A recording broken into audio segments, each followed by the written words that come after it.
दोस्तों, कुछ लोग कहते हैं कि नसीब में होगा तो मिलेगा। कुछ लोग का मानना है कि नसीब खुद बनाना पड़ता है। नसीब में ना मानने वाले की संख्या बहुत बड़ी है, लेकिन शायद उससे भी ज़्यादा संख्या नसीब को मानने वालों की है।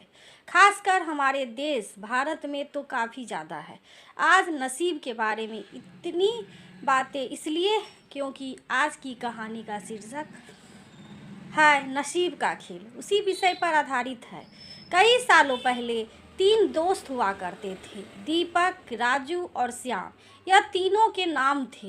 दीपक और राजू अच्छे खासे धनवान परिवार से ताल्लुक़ रखते थे। श्याम बेहद ही गरीब और साधारण परिवार का था। पैसों के मामले में इतनी असमानताएं होने के बावजूद तीनों की दोस्ती ऐसी ही थी कि वह एक दूसरे के लिए कुछ भी करने के लिए तैयार हो जाते थे। दोनों धनवान दोस्तों ने अपने गरीब दोस्त की परिस्थिति बदलने के लिए उसकी कई बार मदद की थी, लेकिन उसकी परिस्थिति में कोई भी बदलाव नहीं होता था। वह कहते हैं ना कि समय से पहले और नसीब से ज़्यादा किसी को कुछ नहीं मिलता। बस ऐसा ही कुछ श्याम के साथ होता था। तीनों ही जवान हो गए। दोनों धनवान दोस्त अपना अपना व्यापार अच्छे से करने लगे और पहले से भी ज़्यादा धनवान बनते चले गए। श्याम की हालात बद से बदतर होती गई। अपने दोस्तों की बिगड़ती हुई हालात को देखकर दीपक और राजू ने उसके लिए कुछ करने का फैसला किया। दोनों ने 100 सोने के सिक्के एक थैले में रखकर और श्याम को देते हुए कहा, तुम इनसे कोई व्यापार शुरू करो और पैसे कमाओ, अपनी गरीबी दूर करो। श्याम ने 200 सिक्कों में से 5 सिक्के खर्च करने के लिए निकाले। बाकी 195 सिक्के अपनी पगड़ी में बांधकर शहर की तरफ जाने लगी, ताकि वह जाकर व्यापार के लिए कुछ जरूरी चीज़ ला सके। वे गांव से कुछ दूर ही पहुंचा था कि आसमान से एक चील उड़ती हुई आई और उसकी पगड़ी उड़ाकर ले गई। श्याम ने उसका काफ़ी पीछे किया, लेकिन चील इतनी ऊंची और तेज उड़ी कि उसको आखिरकार हार मानकर अपने घर लौटना पड़ा। कुछ दिन बीतने के बाद जब दीपक और राजू श्याम की हालात का जायजा लेने के लिए उसके घर आए तो उन्हें श्याम की हालात में रत्ती भर भी फर्क नज़र नहीं आया। पूछने पर श्याम ने सारी हकीकत दोनों को बता दी। राजू को उसकी बातों पर भरोसा नहीं हुआ, लेकिन दीपक ने उसका विश्वास कर लिया। दीपक ने फिर से उसे 200 सोने के सिक्के दिए और बोले, फिर से कोशिश करो। दीपक और राजू के जाने के बाद श्याम ने सोचा कि अभी काफ़ी रात हो गई है, इसलिए सिक्कों को कहीं छुपा देता हूँ ताकि कोई चोर उन्हें चुरा ना सके। कल शहर जाकर कोई धंधा शुरू करूँगा। उसने उन सिक्कों को अपने घर में रखी भूसी की एक टोकरी में छुपा दिया। श्याम सुबह नींद से जागा और सीधे उस भूसे की टोकरी की तरफ गया जहाँ उसने सिक्के छिपाए थे। उसने घर में काफ़ी ढूंढा, लेकिन उसमें भूसे की टोकरी कहीं दिखाई नहीं दी। उसने अपनी माँ से पूछा तो माँ ने बताया उसे सब्जी खरीदनी थी और घर में पैसे नहीं थे, इसलिए उस भूसे की टोकरी के बदले सब्जी खरीद ली। श्याम आखिर करता भी क्या, वह अपनी किस्मत को कोसता रह गया। फिर से कुछ दिन बाद दीपक और राजू श्याम से मिलने आए, तब भी उन्होंने उसकी परिस्थिति बदली हुई नज़र नहीं आई, बल्कि इससे बार तो उसकी हालात और ज़्यादा ख़राब हो गई। उसके कपड़े फट चुके थे और घर में कपड़े सीने के लिए सुई तक नहीं थी। दीपक और राजू के पूछने से पहले ही श्याम ने अपने साथ घटित हुई घटना के बारे में सब कुछ सच सच दोनों को बता दिया।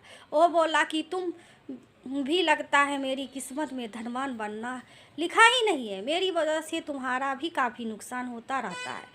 राजू को अपने दोस्त की ऐसी हालात देखकर उस पर दया आ गई, लेकिन वह जानता था कि वह चाहकर भी कितना भी उसकी मदद करने की कोशिश करे, उसका परिणाम बिल्कुल निष्फल रहता है। इसलिए वह तुरंत बाजार जाकर एक सुई खरीद कर ले आया और उसने श्याम को वह सुई दे दी। राजू और दीपक के जाने के बाद श्याम ने अपनी माँ से कहकर अपने फटे कपड़े सिलवा लिए।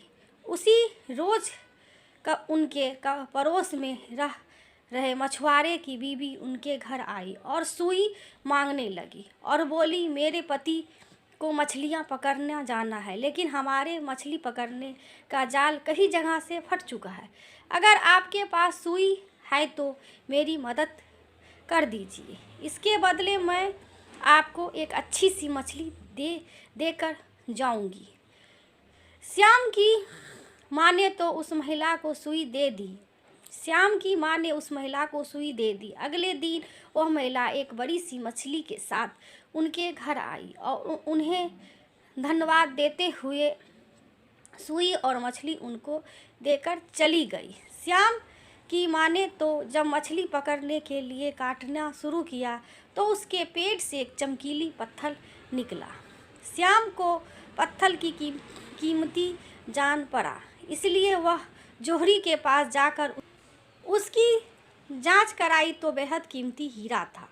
उसको बेचकर श्याम ने 20,000 सोने के मोहरे मिल गए। इतने सारे पैसे उस गरीबी दूर करने के लिए काफ़ी थे। उन पैसों से उसने अपने लिए एक अच्छा घर खरीदा और काफ़ी सारी खेत करने के लायक ज़मीन और एक बगीचा भी, साथ में कई सारे गाय भैंस खरीदे ताकि दूध का व्यापार शुरू कर सके।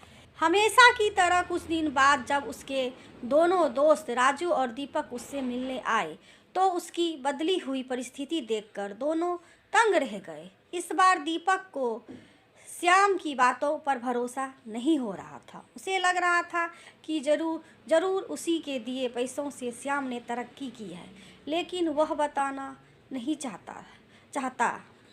लेकिन राजू को उस पर विश्वास हो गया कि जरूर उसी सुई की वजह से उसकी किस्मत बदल गई है। श्याम अपने दोनों दोस्तों को अपने खेतों के घुमाने ले गया और बाद में अपने बगीचों में।